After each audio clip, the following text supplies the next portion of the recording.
I want to talk to you about the impact of a resilient mindset on my experience. And here's what I'm talking about. When we have a chronic medical situation or an acute medical situation, both me and the caregiver, me, the patient, and the caregiver are going through some really serious, heavy adversity. And these adversities are universally going to create limits, weakness, and it sets me up as the patient to be dependent.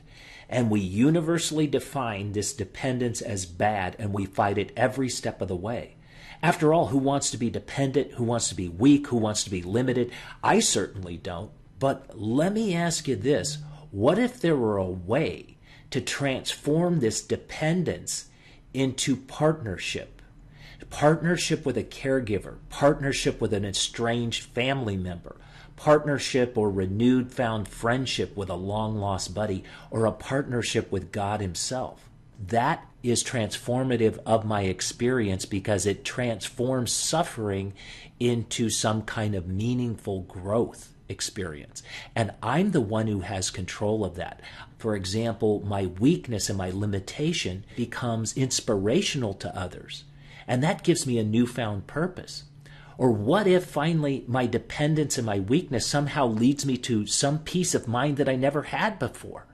I've always wondered how some people with the most chronic, acute, life-threatening situations end up saying that their illness was a blessing in disguise. And this is what they mean. This is the journey they've gone through. And this is really what the art of healing is about. In a nutshell, the healing and resilience I'm talking about happens because of something called the gratitude reflex. At some point, high-performance patients learn how to be grateful in the midst of adversity. And the reason they learn this is because it's instinctual. This is a reflex that they have because it detaches them from the negative emotional downward spirals that all of us face, either as a patient or a caregiver. And that detachment is really important to being able to live above a circumstance. And the other piece of it is really powerful and not to be underestimated. So now I detach from the negative because I'm considering these very powerful emotional experiences that are embedded in my memory.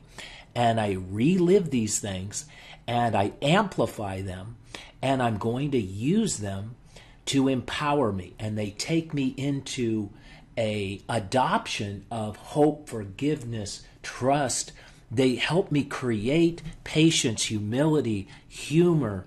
There's all these empowering emotions that are deep in our soul. Call it your emotional DNA. And we learn how to tap into those on a regular basis. And those become what we call resilience filters.